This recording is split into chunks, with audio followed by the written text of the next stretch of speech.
ബന്ധുക്കളും സ്വന്തക്കാരും വേണ്ടപ്പെട്ടവരുമെല്ലാം അവരെ ഭൂമി എടുക്കണമെന്നും വേണ്ടി എന്നെ ഉപേക്ഷിച്ച് പോയവരാണ്. ഞാൻ വോട്ടിന് വേണ്ടിയല്ല, യഥാർത്ഥത്തിൽ എൻ്റെ മുമ്പിൽ കാണുന്നത്, ഞാൻ കാണുന്നത്, ഭാവിയിൽ കാണുന്നത് അഭ്യസ്തവിദ്യരായ ചെറുപ്പക്കാരുടെ കൂട്ടം ഇങ്ങനെ മനുഷ്യച്ചന്ത പോലെ നമ്മുടെ നാട്ടിൽ നിൽക്കേണ്ടി വരുന്ന ഒരു സ്ഥിതിവിശേഷം ഉണ്ടാകാതിരിക്കണമെങ്കിൽ ഇതേപോലുള്ള വ്യവസായ സ്ഥാപനങ്ങൾ ഉണ്ടാകണം. അതിൻ്റെ അനുബന്ധമായിട്ടാണ് ലൈഫ് സയൻസ് പാർക്ക് തോന്നയ്ക്കൽ കൊണ്ടുവന്നത്. അതിൻ്റെ അനുബന്ധമായിട്ടാണ് ടെലികോം സിറ്റി എന്ന് പറയുന്ന സ്ഥാപനം മേനംകുളത്ത് കൊണ്ടുവന്നത്. അപ്പം ഇങ്ങനെ IT വ്യവസായവുമായി ബന്ധപ്പെട്ട് ഒരുപാട് വ്യവസായ സംരംഭകർ ഇങ്ങനെ വന്നുകൊണ്ടിരിക്കുന്നു. പുതിയ തൊഴിൽ അന്വേഷിച്ച് ഒരുപാട് ആൾക്കാർ ടെക്നോ പാർക്കിലേക്ക് വന്നുകൊണ്ടിരിക്കുന്നു. അവർക്കെല്ലാം തൊഴിൽ ലഭിച്ചുകൊണ്ടിരിക്കുന്നു. ഇവരെവിടെ താമസിപ്പിക്കും? അതുകൊണ്ട് ഞാൻ ഇൻവെസ്റ്റേഴ്സിനെ പിടിച്ചുകൊണ്ടിരിക്കുക. അവർക്കാവശ്യമായ എല്ലാ സാഹചര്യങ്ങളും സൗകര്യങ്ങളും ചെയ്തു കൊടുക്കുവാൻ ഒരു ജനപ്രതിനിധി എന്നുള്ള നിലയിൽ ഞാൻ തയ്യാറായിരിക്കുക. അതുകൊണ്ടാണ് എനിക്ക് വളരെ സന്തോഷമുണ്ട് PJ ഹോംസ് ഇപ്പോൾ ഈ കെട്ടിടം നിർമ്മിച്ച് കൊടുക്കുന്നവരെ റിയൽ എസ്റ്റേറ്റ് എന്നാണ് പറയുന്നത്. റിയൽ എസ്റ്റേറ്റ് മാഫിയ എന്നൊക്കെ പറയുന്നുണ്ട്. ഈ പാവപ്പെട്ടവരാണ് ഇവിടെ ഇരിക്കുന്ന ചെറുപ്പക്കാർ ആണ് മാഫിയ. അവരൊക്കെയാണ് മാഫിയ. ഇവരെ സഹായിച്ചാൽ ഞാൻ മാഫിയയുടെ ഭാഗമാണ് എന്ന് പറയാറുമുണ്ട്. ഞാൻ പിന്നെ അതൊന്നും മൈൻഡ് ചെയ്യാറില്ല. കാരണം ഞാൻ ജനങ്ങളുമായി തൊട്ടടുത്ത് നിൽക്കുന്നത് കൊണ്ട് ഞാൻ ഇതൊന്നും വളരെ ശ്രദ്ധിക്കാറൊന്നുമില്ല. പക്ഷേ ഇങ്ങനെയുള്ളവർ വരുമ്പോൾ, ഇപ്പോൾ ഒരു സംരംഭകർ വന്നു, അവർ ഭൂമി എടുത്തപ്പോൾ ഒരുപാട് വിലയായപ്പോൾ അവർക്ക് കെട്ടിടം കെട്ടാൻ ഒക്കുന്നില്ല. എന്നെ സമീപിച്ചു. ഞാൻ എൻ്റെ അടുത്ത് ചോദിച്ചു, എന്താ വേണ്ടത്? ഞങ്ങൾക്ക് കുറച്ച് ലോൺ വേണം, പണം വേണം. കാരണം ഞങ്ങൾക്ക് ഒരുപാട് ഓർഡർ കിട്ടിയിട്ടുണ്ട്. പക്ഷേ വീട് വെക്കാൻ ഞങ്ങൾക്ക് അഡ്വാൻസ് ചെയ്യാൻ, അത് പൊക്കാൻ പൈസയില്ല. ഞാൻ KFCയുടെ MDയെ വിളിച്ചിട്ട് പറഞ്ഞ് ഇവർക്കൊരു 10-25 കോടി രൂപ കൊടുക്കണം. ഇവരൊരു 10-25-30 കോടി രൂപയുടെ വസ്തു വാങ്ങിയിരിക്കുക. നിങ്ങളത് ആ ആധാരം വെച്ചുകൊണ്ട് നിങ്ങൾ അവർക്ക് ലോൺ കൊടുക്കണമെന്ന് പറഞ്ഞു. പക്ഷേ അവർ കൊടുത്തു. 26 കോടി രൂപ ലോൺ കൊടുത്തു. എൻ്റെതൊരു വാക്ക് മാത്രമാണ്. പക്ഷേ അവിടെ വരാൻ പോകുന്നത് ഏകദേശം 70-75ഓളം കെട്ടിടങ്ങൾ താമസക്കാർക്കുള്ള സൗകര്യമാണ് ഉണ്ടാകുന്നത്. അപ്പോൾ ഇങ്ങനെയുള്ള സൗകര്യങ്ങൾ ഉണ്ടായില്ല എങ്കിൽ കഴക്കൂട്ടത്ത് പിടിച്ചു നിൽക്കാനൊക്കാത്ത സ്ഥിതിയാണ്. മണ്ണിന് വില കൂടി, അത് വേറെ വിഷയം. പക്ഷേ അതേപോലെ തന്നെ അവിടുത്തെ ആൾക്കാരുടെ സാമ്പത്തിക സ്ഥിതിക്കും മാറ്റം വന്നിട്ടുണ്ട്. ഒരു നേരത്തെ തികച്ച് ഭക്ഷണം കഴിക്കാൻ നിവൃത്തിയില്ലാത്ത കുടുംബങ്ങളുണ്ടായിരുന്ന സ്ഥലത്ത് പൊതിച്ചോറ് വെച്ച് ടെക്നോ പാർക്കിലെ ജീവനക്കാർക്ക് പൊതിച്ചോറ് വെച്ച് കൊടുത്ത് ജീവിക്കുന്ന കുടുംബങ്ങൾ, ദിവസം 1000 രൂപ വരുമാനം ഉണ്ടാക്കുന്ന കുടുംബം ഇന്നെൻ്റെ നിയോജകമണ്ഡലത്തിനാണ്. അതാണ് എൻ്റെ സംതൃപ്തി. അപ്പം അതിനുവേണ്ടിയാണ് ഞാൻ സ്ഥലമെടുപ്പെല്ലാം വന്നപ്പോൾ നാട്ടുകാരുമാരുമായി ഏറ്റുമുട്ടിയെങ്കിലും ഇപ്പോൾ എൻ്റെ സംതൃപ്തി എന്ന് പറയുന്നത് അന്ന് എന്നെ ഞാനുമായി ഏറ്റുമുട്ടിയവർക്ക് ഇന്നെല്ലാം ദിവസം 1000 രൂപ വരുമാനം കിട്ടുന്ന വീടുകളായി മാറുകയാണ്. കുറഞ്ഞത് 1000 രൂപ, എല്ലാ ചിലവും കഴിഞ്ഞു, എല്ലാ നഷ്ടകഷ്ടങ്ങളും കഴിഞ്ഞാൽ.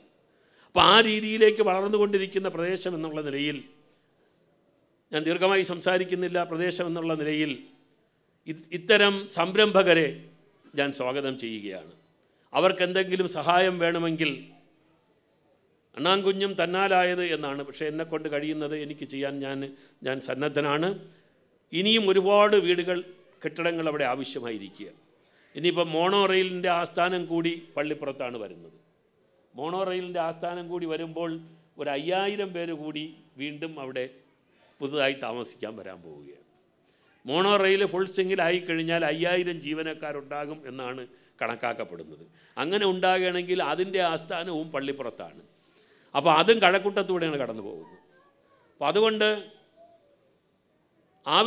കെട്ടിടത്തിൻ്റെ ആവശ്യങ്ങൾ, താമസക്കാരുടെ ആവശ്യങ്ങൾ വർദ്ധിച്ചു വരുന്ന ഈ സാഹചര്യത്തിൽ എൻ്റെ നിയോജകമണ്ഡലത്തിലെ പ്രധാനപ്പെട്ട 2 പ്രോജക്റ്റുകളുടെ പൂർത്തീകരണം നടക്കുന്ന ഈ സമയത്ത് അവർക്ക് പ്രചോദനം എന്നുള്ള നിലയിൽ കൂടുതൽ സംരംഭങ്ങൾ തുടങ്ങാനുള്ള എല്ലാ സഹായവും സഹകരണവും എൻ്റെ ഭാഗത്തുനിന്നുണ്ടാകും എന്ന് അഭ്യർത്ഥിച്ചുകൊണ്ട് ഈ നല്ല സംരംഭത്തിന് ഈ സായം സന്ധ്യയിൽ ഒന്നിച്ചു ചേരാൻ കഴിഞ്ഞതിലുള്ള സന്തോഷം രേഖപ്പെടുത്തിക്കൊണ്ട് ഇത് സമുദ്ഘാടനം ചെയ്തതായി അറിയിക്കുന്നു.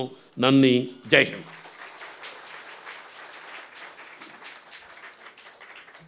Thank you sir. അടുത്തതായി 2 ലോഞ്ചിങ് ആണ് നമ്മളിവിടെ ചെയ്യുന്നത്. 2 കാര്യങ്ങൾ, ഒരു ഉദ്ഘാടനമാണ്. അതിലൊന്ന്, നമ്മൾ നമ്മുടെ കസ്റ്റമേഴ്സിനോട് അവർ നമ്മുടെ വില്ലാസ് എടുക്കുന്ന സമയത്ത് നമ്മൾ പറഞ്ഞിരുന്ന, ഞങ്ങൾ പ്രോമിസ് ചെയ്തിരുന്ന ഒരു കാര്യമാണ്, ഞങ്ങളൊരു പുതിയ ഡിവിഷൻ തുടങ്ങും, ഹോം കെയർ ഡിവിഷൻ എന്ന് പറഞ്ഞിട്ട് നമ്മൾ പുതിയൊരു ഡിവിഷൻ തുടങ്ങും എന്ന് ഞങ്ങളുടെ കസ്റ്റമേഴ്സിന് ഞങ്ങൾ പ്രോമിസ് ചെയ്തിരുന്നു. അപ്പോൾ ഹോം കെയർ ഡിവിഷനെക്കുറിച്ച് 2 വാക്ക് പറയുകയാണെങ്കിൽ, ഞങ്ങൾ അതുകൊണ്ട് ഉദ്ദേശിക്കുന്നത്, ഇപ്പോൾ 35 വില്ലാസ് നമ്മൾ ഹാൻഡ് ഓവർ ചെയ്യുന്നു, ഇനിയും മറ്റ് പ്രോജക്റ്റുകളുടെ പണി നടക്കുന്നു. അപ്പോൾ ആരെങ്കിലും നമ്മുടെ ഈ വില്ലാസ് മേടിച്ചിട്ടുള്ള ആർക്കെങ്കിലും അവിടെ താമസിക്കുന്നില്ല, പക്ഷേ അവർക്ക് അത് വെറുതെ ഇട്ടേക്കുവാൻ താല്പര്യമില്ല, അത് നല്ല രീതിയിൽ സൂക്ഷിക്കുകയും വേണം, അതേസമയം അതിൽ നിന്നൊരു ഇൻകവും ഉണ്ടാക്കണം, അങ്ങനെ താല്പര്യമുള്ള ആരെങ്കിലും ഉണ്ടെങ്കിൽ ഞങ്ങളുമായി ബന്ധപ്പെട്ട് കഴിഞ്ഞാൽ ഞങ്ങൾ തന്നെ തിരിച്ച് ഈ വില്ല റെൻറ്റിന് എടുക്കുകയും അവർക്ക് ഒരു മാസം നിശ്ചിത തുക റെൻറ്റായി, അത് ഞങ്ങൾ വാടകയ്ക്ക് കൊടുക്കുകയോ കൊടുക്കാതിരിക്കുകയോ അത് PJ ഹോംസിൻ്റെ റെസ്പോൺസിബിലിറ്റി. പക്ഷേ നിങ്ങൾക്ക് അപ്പോൾ എഗ്രിമെൻ്റ് പ്രകാരം ഫിക്സ് ചെയ്യുന്ന ഒരു നിശ്ചിത തുക എല്ലാ മാസവും വാടകയായി കിട്ടുന്ന രീതിയിൽ, എന്നിട്ട് നിങ്ങൾ ആ എഗ്രിമെൻ്റ് പ്രകാരം എപ്പോഴാണോ തിരിച്ചു വേണ്ടത് ആ സമയം നിങ്ങൾ എങ്ങനെ PJ ഹോംസിന് ഹാൻഡ് ഓവർ ചെയ്തോ അതുപോലെ തിരിച്ച് ആ രൂപത്തിൽ തന്നെ ആ വില്ല തിരിച്ചു നൽകുന്ന ഒരു പദ്ധതിയാണ് ഹോം കെയർ. അത് ഇന്ന് ഇവിടെ ഞങ്ങൾ ലോഞ്ച് ചെയ്യുകയാണ്. അതിൻ്റെ കൂടുതൽ അതിലേക്ക് താല്പര്യമുള്ള ആൾക്കാർ കൂടുതൽ ഡീറ്റെയിൽസ് അറിയാൻ ഞങ്ങളുമായിട്ട് കോണ്ടാക്ട് ചെയ്താൽ മതി. വേറൊരു കാര്യം, ഈ ഹോം കെയറിൽ വരുന്നത് ഈ നമ്മുടെ വീടിൻ്റെ മെയിൻ്റനൻസ്.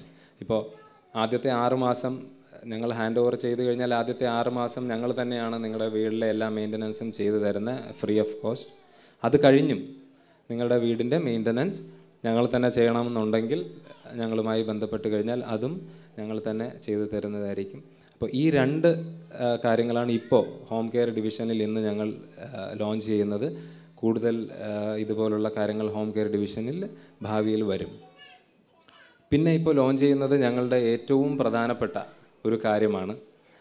ഞാൻ നേരത്തെ സൂചിപ്പിച്ചിരുന്നു, ഞങ്ങളുടെ 4ാമത്തെ പ്രോജക്റ്റ് ഈ 20 മാസം ആവുമ്പോൾ 2 മാസം മുമ്പ്, അതായത് 18 മാസം തികഞ്ഞപ്പോൾ, ഞങ്ങളൊരു 1.5 വർഷം കഴിഞ്ഞപ്പോൾ ഞങ്ങളുടെ 4ാമത്തെ പ്രോജക്റ്റ് ഞങ്ങൾ ലോഞ്ച് ചെയ്തിരുന്നു. ഒരുപക്ഷെ ഞങ്ങളുടെ ഈ 4 പ്രോജക്റ്റിലെ ഏറ്റവും മനോഹരമായ ഒരു പ്രോജക്റ്റ് എന്ന് വേണമെങ്കിൽ പറയാം. കരമന 6ൻ്റെ തീരത്ത് റിവർ ഫ്രണ്ടേജിൽ വരുന്ന ഒരു 22 വില്ലാസിൻ്റെ ഒരു പ്രോജക്റ്റ്. അപ്പോൾ അത് 2 മാസം മുമ്പ് ഞങ്ങൾ സ്ഥലമെടുത്ത് അവിടെ ഇട്ടേക്കുവാണ്. അത് ഒഫീഷ്യലി ലോഞ്ച് ചെയ്യാൻ, അതിൽ എനിക്കൊരു സന്തോഷം പറയാനുള്ളത്, 22 വില്ലാസ് അതിലുള്ളതിൽ ഈ ഞങ്ങൾ വലിയ പ്രൊമോഷണൽ ആക്ടിവിറ്റീസ് ഒന്നും ചെയ്തിട്ടില്ലെങ്കിൽ പോലും 6 വില്ലാസ് ഓൾറെഡി ബുക്ക്ഡായി. നമുക്കിനി 16 വില്ലാസ് കൂടിയുണ്ട്. അപ്പോൾ അതിൻ്റെ ഒരു ഒഫീഷ്യൽ ലോഞ്ച് ഇന്ന് ഇപ്പോൾ ഇവിടെ നമ്മൾ നിർവഹിക്കുകയാണ്. അപ്പോൾ അത് ഒഫീഷ്യലായി അതൊന്ന് ലോഞ്ച് ചെയ്യുന്നതിന് ആദരണീയനായ മധു സാറിനെ ഞാൻ ക്ഷണിക്കുന്നു. Managing partners Prashobh and John, if you can please John.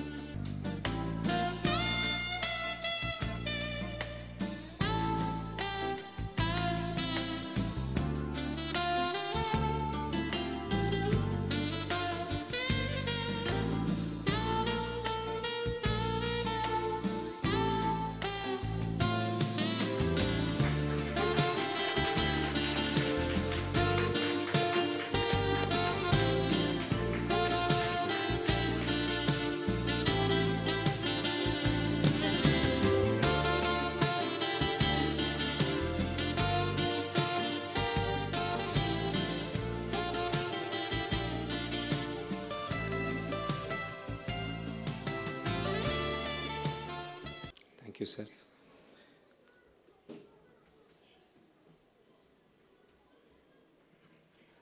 അടുത്തതായി നമ്മൾ എല്ലാവരും കേൾക്കാൻ ആഗ്രഹിക്കുന്ന ശബ്ദമാണ് അടുത്തതായി. മധു സാറിനെ കുറിച്ച് ഞാൻ ഇൻട്രൊഡ്യൂസ് ചെയ്യുന്നെങ്കിൽ അതൊരു അധിക പ്രസംഗമായി പോകും. കാര്യം ഇവിടെ ഇരിക്കുന്ന ആർക്കും മധു സാറിനെ ഇൻട്രൊഡ്യൂസ് ചെയ്ത് തരേണ്ട ആവശ്യമില്ല. സ്വാഗത പ്രസംഗത്തിൽ പറഞ്ഞതുപോലെ മലയാള സിനിമയുടെ കാർണവർ സ്ഥാനത്ത് ഇരിക്കുന്ന മധു സാർ ഏകദേശം 50 വർഷത്തോളമായി നമ്മൾ കാണുന്ന സിനിമയിലൂടെ നമ്മൾ കാണുന്ന മധു സാർ. സാറിനെ ഓർക്കുമ്പം സാറിൻ്റെ ആദ്യകാല പരീക്കുട്ടി മുതൽ ഇപ്പോൾ ഏറ്റവും അവസാനം പുറത്തിറങ്ങിയ സ്പിരിറ്റ് എന്ന ചിത്രത്തിലെ ക്യാപ്റ്റൻ നമ്പ്യാർ വരെ നമ്മുടെ മനസ്സിലെത്തും. അത്രയും വൈവിധ്യങ്ങളായ 300-ൽ പരം ക്യാരക്ടറുകൾ ചെയ്ത, 15-ലധികം സിനിമകൾ സംവിധാനം ചെയ്ത, 5ഓളം സിനിമകൾ നിർമ്മിച്ച അങ്ങനെ ദേശീയ സംസ്ഥാന തലത്തിൽ ഒരുപാട് പുരസ്കാരങ്ങൾ നേടിയ മധു സാറ് ഈ ചടങ്ങിലെ മുഖ്യാതിഥി. അപ്പോൾ സാറ് ഞങ്ങളെ അഡ്രസ്സ് ചെയ്തൊന്ന് സംസാരിക്കാനായി സാറിനെ ഞാൻ ക്ഷണിക്കുന്നു. ഈ കേൾക്കാൻ ആഗ്രഹിച്ച ശബ്ദമെല്ലാം കേട്ടപ്പോൾ ആരോ പാടാൻ വരുമെന്നാണ് ഞാൻ വിചാരിച്ചത്. അത് കഴിഞ്ഞിട്ട് എൻ്റെ പേര് പറഞ്ഞപ്പോൾ ഇനി പാടാനാണ് വിളിക്കുന്നത്, അത് നമുക്ക് കയ്യിൽ ഇല്ലതാൻ. ബഹുമാനപ്പെട്ട അധ്യക്ഷൻ, ആദരണീയനായ MLA, വേദിയിലിരിക്കുന്ന സംപൂജ്യരായ മറ്റ് സുഹൃത്തുക്കളെ, എൻ്റെ മുമ്പിലിരിക്കുന്ന സഹോദരികളെ, സഹോദരന്മാരെ, മനുഷ്യന് സ്വയം ജീവിക്കാൻ ഉള്ള അവസരം ഉണ്ടായിക്കഴിഞ്ഞ് ജീവിക്കുമ്പോൾ മറ്റ് പല ആഗ്രഹങ്ങളോടും ഒരുപക്ഷെ അതിനേക്കാളും വലിയ ശക്തമായിട്ടുള്ളൊരാഗ്രഹം സ്വന്തമായിട്ടൊരു വീടുണ്ടാവുക എന്നുള്ളതാണ്. എന്തുകൊണ്ടോ ധാരാളം വീടുള്ള ആളുകളും അവർ സ്വന്തമായിട്ട് വളർന്നിട്ട് പഠിത്തം കഴിഞ്ഞ് ഒരു ജോലി കിട്ടി അല്ലെങ്കിൽ എന്തെങ്കിലും രീതിയിൽ സ്വയം ജീവിക്കാൻ ആഗ്രഹിക്കുമ്പോൾ വളരെ നല്ല വീടുകൾ ഒന്നിൽ കൂടുതലുണ്ടെങ്കിലും ഒരു വീട് വയ്ക്കണം എന്നൊരാഗ്രഹം ഉണ്ടാകും. അതെന്തോ ഈ പക്ഷികൾക്ക് കൂട് കെട്ടാൻ ആഗ്രഹമുള്ളതുപോലെ മനുഷ്യൻ്റെ മനസ്സിലുള്ള എന്തോ ഒരു മോഹമാണ് ഈ വീടെന്നുള്ളത്. പക്ഷേ ഈ വളരെ ബിസിയായിട്ടുള്ള ആളുകൾക്ക് രാവിലെ തൊട്ട് വൈകുന്നേരം വരെ അല്ലെങ്കിൽ സ്ഥലത്തില്ലാതെ പുറത്ത് പോയി ജോലി ചെയ്യുന്ന ആളുകൾക്ക് നിന്ന് വീട് വയ്ക്കുക എന്നുള്ളത് വളരെ ബുദ്ധിമുട്ടുള്ള കാര്യമാണ്. അതിന് ധാരാളം പേര് മുമ്പോട്ട് പണ്ടും വന്നിട്ടുണ്ട്. ഇപ്പോൾ ഈ റിയൽ എസ്റ്റേറ്റിൻ്റെ പേരിൽ, റിയൽ എസ്റ്റേറ്റ് എന്ന് പറയുമ്പോൾ അതിനും അറിയാമല്ലോ, ഈ നേരത്തെ ബഹുമാനപ്പെട്ട MLA പറഞ്ഞല്ലേ, റിയൽ എസ്റ്റേറ്റ് ബിസിനസ്സിന് റിയൽ എസ്റ്റേറ്റ് മാഫിയ എന്ന് പറയും. ഈ മാഫിയ എന്ന് പറയുമ്പോൾ മറ്റേതിൻ്റെ കൂടെ ചേർത്തിട്ട് ഈ ബാക്കിയുള്ളതിന് സിനിമ മാഫിയ എന്ന് പറയാറില്ല, രാഷ്ട്രീയം മാഫിയ എന്ന് പറയാറില്ല, സ്കൂള് മാഫിയ എന്ന് പറയാറില്ല. പക്ഷെ അതിൻ്റെ ഇതെല്ലാം നേരത്തെ ഉള്ളതുകൊണ്ടാണ് ഇപ്പോൾ ഈ കൺസ്ട്രക്ഷൻ ബിസിനസ് ഈ രൂപത്തിൽ വന്ന് ഇപ്പോഴായതുകൊണ്ടായിരിക്കാം ഈ ടൈറ്റിൽ അതിന് കിട്ടിയത്. മാഫിയ അല്ലേ എന്ന് ചോദിച്ചാൽ ആണ്. അത് ഏതാണ് അല്ലാത്ത, എവിടെയാണ് അല്ലാത്ത? വിദ്യാഭ്യാസത്തിലില്ലേ, രാഷ്ട്രീയത്തിലില്ലേ, രാഷ്ട്രീയത്തിൽ ക്ഷുദ്രജീവികളും ഭിക്ഷാന്തേഹികളും ഒക്കെ ഇല്ലേ? അതുപോലെ തന്നെ ഇത് വേണ്ടല്ലോ, എന്തിന് രാഷ്ട്രീയത്തിൽ തന്നെ ആത്മീയതയിലേക്ക് പോവാം. എത്ര ഫ്രോഡ് സന്യാസിമാരാണ് നമുക്കുള്ളത്, എത്ര പേരാണ് ഇവിടെ, ആരൊക്കെയാണ് പോലീസ് പിടിക്കുന്നത്, ആരൊക്കെയാണ് ഇത്ര പേരാണ് ജയിലിൽ കിടക്കുന്നത്, എല്ലാ രംഗത്തും ഉണ്ട്. അപ്പോൾ അതുപോലെ ഇതിനകത്ത് മാഫിയ എന്ന് പറയുന്ന ഈ നേരെയവേ ചെയ്യുന്ന ആളുകൾക്ക് കൂടി ചീത്തപ്പേരുണ്ടാക്കി കൊടുക്കുന്ന ആളുകളുണ്ട്. നാം കാണുന്നുണ്ട്, പലരും ധാരാളം കോടിക്കണക്കിന് രൂപ വെട്ടിക്കുകയും ധാരാളം പേരെ കഷ്ടത്തിലാക്കുകയും അവസാനം സ്വയം കഷ്ടത്തിലാവുകയും ചെയ്യുന്ന ധാരാളം ഈ പറയുമ്പോൾ മാഫിയാസുണ്ട്. പക്ഷേ നേരെ ചൊവ്വേ ചെയ്യണമെന്ന് ആഗ്രഹം ഉള്ളവരെ സംബന്ധിച്ചിടത്തോളം ഇതൊരു നല്ല കാര്യമാണ്. ഒരാളിനൊരു വീട് വെച്ച് കൊടുക്കുക എന്ന് പറഞ്ഞാൽ ഒരു സത്യത്തിൽ ഇപ്പോൾ ആരും കയ്യിൽ നിന്ന് കാശെടുത്ത് വീട് വെച്ചാൽ ഇറക്കി കൊടുക്കാൻ പറ്റില്ലല്ലോ.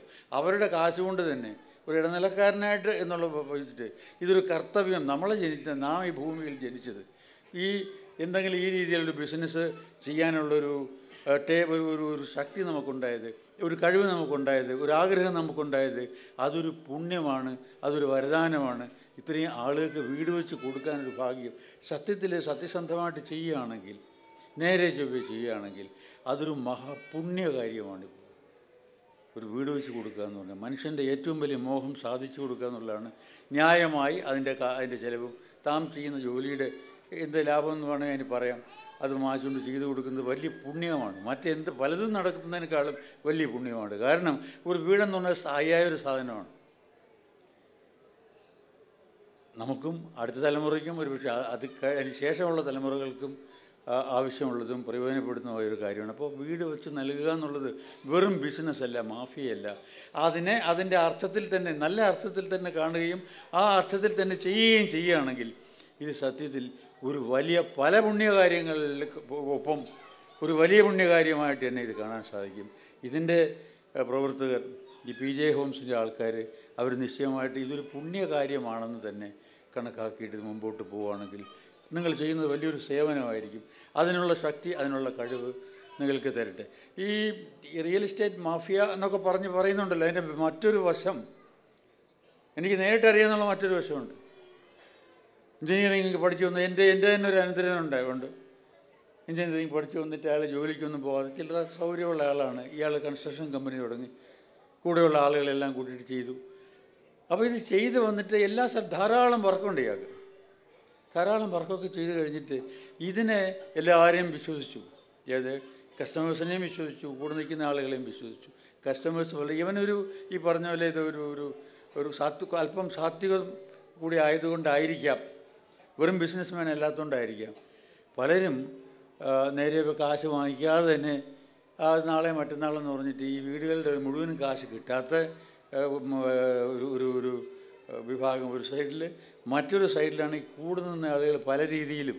ഒരു ചാക്ക് സിമൻറ്റ് വന്നാൽ ഒരു ലോഡ് സിമൻറ്റ് വന്നാൽ ഇതിൽ പകുതി കൂടെ നിൽക്കണവൻ വേറെ കൺസ്ട്രക്ഷന് പോകും ഇവൻ്റെ അക്കൗണ്ടിൽ.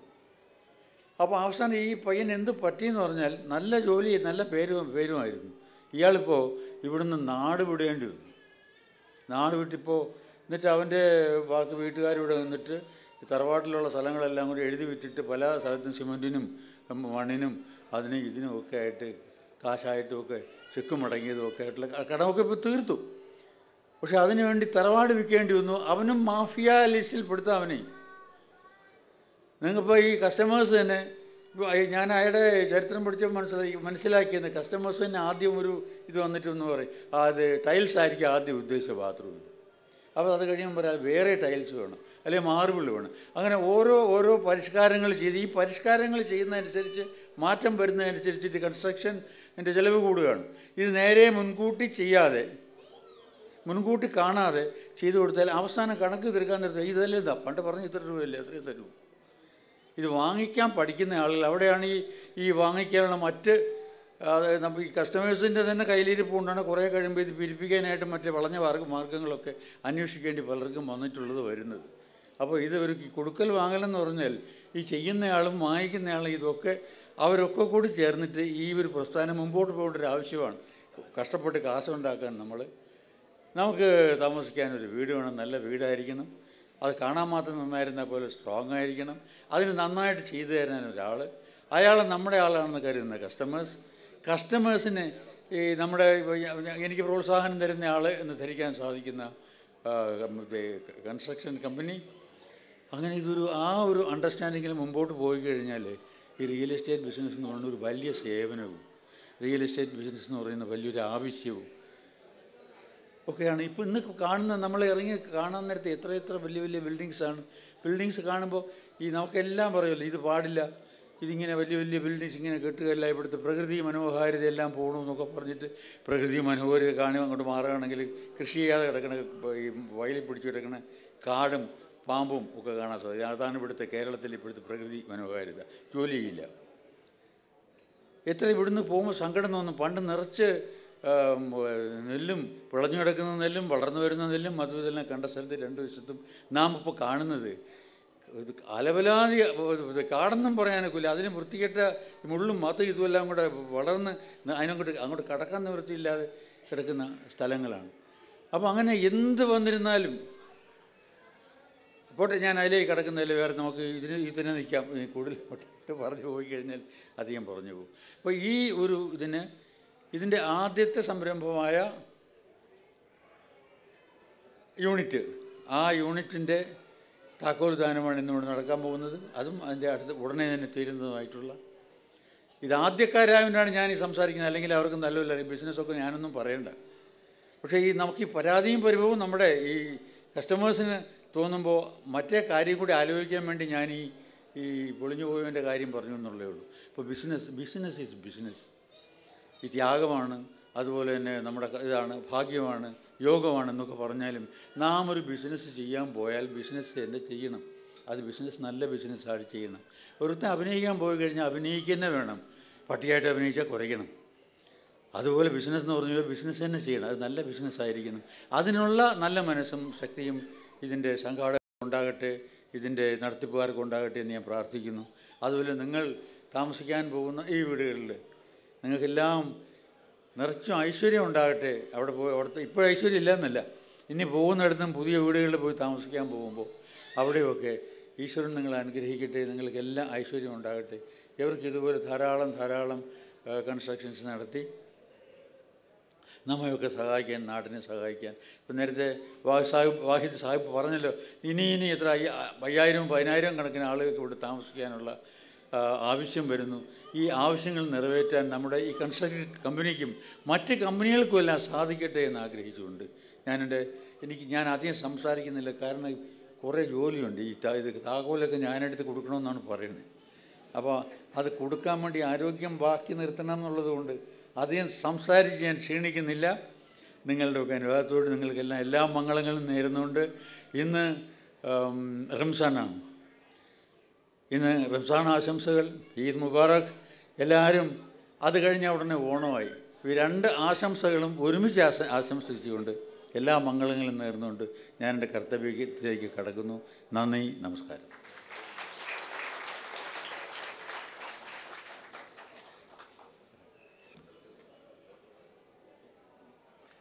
സർ, MLAക്ക് തിരക്കുള്ളത് കാരണം സാറ് പോവുകയാണ്. അപ്പോൾ പോകുന്നതിന് മുമ്പ് ഞങ്ങളുടെ ഒരു സ്നേഹോപഹാരം, ഒരു മൊമെൻറ്റോ ഉണ്ട്. അത് നൽകുന്നതിനായി മാനേജിംഗ് പാർട്ട്ണർ പ്രശോഭിനെ ക്ഷണിക്കുന്നു.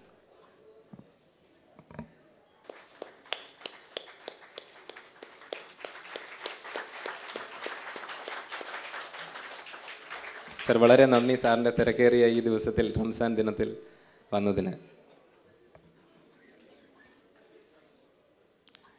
Thank you, Madhu sir, for your words of encouragement. Thank you very much. ഇനി സാറ് പറഞ്ഞതുപോലെ ഞങ്ങൾ ഇന്നത്തെ പ്രധാന ചടങ്ങിലേക്ക് കടക്കുകയാണ്. താക്കോൽ ദാനം, അതിനാണ് നമ്മളെല്ലാവരും ഇവിടെ എത്തിയത്.